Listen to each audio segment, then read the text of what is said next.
এদিকে চলে আসুন, আমাদের বাকি পাট ফাটে সব বার হবে।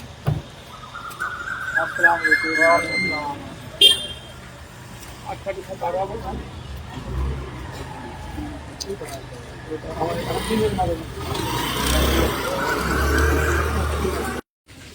সেকেন্ড এপ্রিল মোথাবাড়িতে একটা ইনসিডেন্ট ঘটে।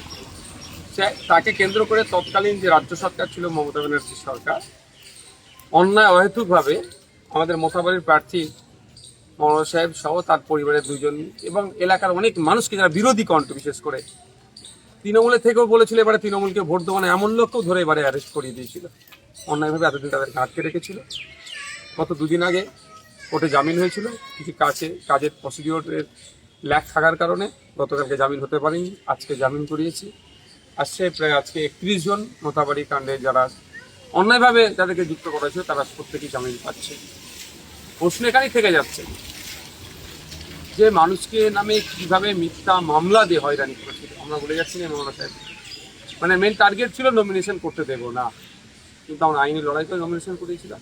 লড়াই ছিলাম, লড়াই আছি, আগামীতে লড়াই থাকবো। তো জেল খাটিয়ে আমাদের কোনোদিন আটকাতে পারবে না, আমাদেরকে দমাতে পারবে না। অন্যায়ের বিরুদ্ধে আমরা লড়াই সংগ্রাম করে যাব। আর আজকেও বলবো, মোথাবাড়ি ঘটনার পুঙ্খানুপুঙ্খ তদন্ত হোক, যারা অন্যায় দোষ করেছে তারা শাস্তি পাক, বিনা অন্যায় যাদেরকে রাখা হয়েছে তাদের, যাদের অভিযোগের ভিত্তিতে হয়েছে তাদের বিরুদ্ধে ব্যবস্থা গ্রহণের দাবি জানাবো।